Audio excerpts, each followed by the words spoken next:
Uzņēmēju organizācijas nāks tālāk valstī ar ēnu ekonomikas apkarošanu, stāsta finanšu ministrs Andris Vilks.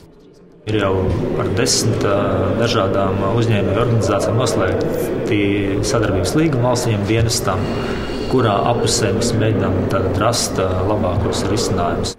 Apkarojot negodprātīgos uzņēmējus, reizē tikšot palīdzēts tiem uzņēmumiem, kas nodokļus maksā, norāda finanšu ministrs. Es domāju, ka vajadzētu visām asociācijām noslēgt tādas līgumus. Tad jau ir daudz vienkāršāk runāt, jo kurš tad labāk to nepateiks kā paši uzņēmēji. Tas ir vajadzīgs, tas notiek arī Rietumvalstīs, tieši šī pat sadarbība.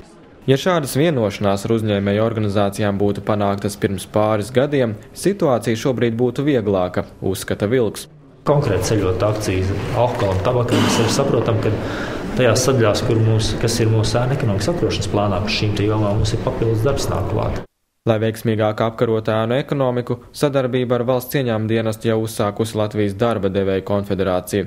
Valdība, mazinot ēnu ekonomiku, šogad plānojusi papildus iekasēt gandrīz 13 miljonus latu.